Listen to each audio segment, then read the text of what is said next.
এতক্ষণ আমরা দেখলাম যে বেসিক সিলেকশন টুল এবং আমরা আরও দেখলাম যে আমাদের ডাইরেক্ট সিলেকশন টুল কিভাবে কাজ করে। ম্যাজিক ওয়ান টুলের মাধ্যমে যেমন ম্যাজিক কালারের মতো খুবই ম্যাজিকের মতো সিলেকশন করা যায়, কিন্তু এখানে আমরা দেখতে পাচ্ছি যে আমাদের সেই অ্যাডোব ফটোশপের সেই লেসো টুল, কিন্তু এখানে লেসো টুল দিয়ে কী করবো? আমরা তো ভেক্টর বেস কাজ করছি, তো এখানে তো কোনো ধরনের রাস্টার নেই, তো আমরা এটিকে কিভাবে সিলেক্ট করতে পারি?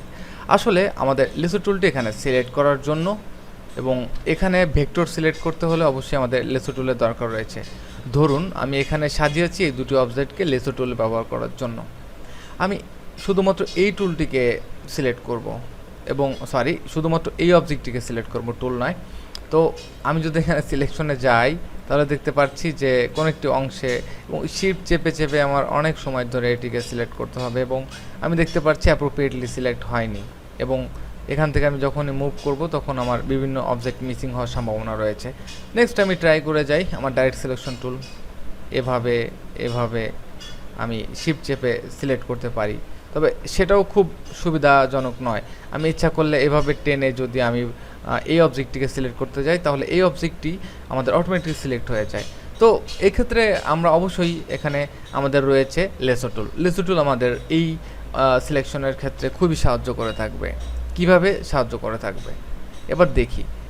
আমি যদি শুধু এই অবজেক্টকে সিলেক্ট করতে চাই সেক্ষেত্রে আমি প্রথমে এখান থেকে শুরু করব, আস্তে আস্তে করে এভাবে এই অবজেক্টটিকে আমি সিলেক্ট করতে পারবো এবং তারপর আমি ইচ্ছা করলে এটিকে মুভ করতে পারবো, কালার পরিবর্তন করতে পারবো এবং এই ক্ষেত্রে আমার ডাইরেক্ট সিলেকশন টুল সেম একই নিয়মে আমি মুভ করতে পারবো। আমরা আনডু প্রেস করি। নেক্সট আমাদের এই বুড়ো চাচিরে সিলেক্ট করতে হবে। এই বুড়ো চাচিরে সিলেক্ট করতে হলে কি করে সম্ভব? ঠিক এখান থেকে বুড়া মিয়ার পাশ দিয়ে আস্তে আস্তে করে সিলেক্ট করুন।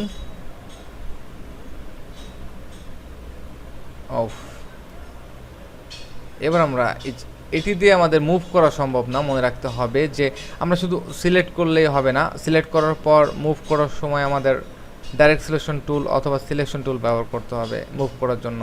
আমরা যদি কখনো ভুল করে আবার এটিকে এভাবে ক্লিক করে মুভ করতে যাই সেক্ষেত্রে আমাদের সিলেকশন নষ্ট হয়ে যেতে পারে, যার জন্য অবশ্যই আমরা খুব সতর্কতার সাথে সিলেক্ট করব এবং সিলেক্ট করার পর আমরা এখান থেকে যদি এটিকে স্কেল করতে চাই সেক্ষেত্রে আমরা আমাদের সিলেকশন টুলের মাধ্যমে স্কেল করতে পারবো এবং সেম রোটেশন করতে পারবো, এবং যদি এখান থেকে ডাইরেক্ট সিলেকশন টুলের কাজ হয় আমরা সিলেক্ট করে এখান থেকে আমরা প্যাথ মডিফাই করতে পারবো। যেমন আমাদের এখানে পেন রয়েছে, আমরা যদি পেনটিকে একটু বড় করতে চাই সেজন্য আমরা এখান থেকে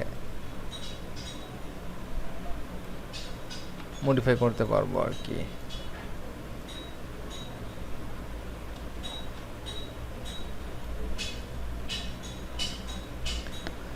তো আমরা দেখলাম যে কিভাবে লেসো টুলের মাধ্যমে সিলেক্ট করা যায়।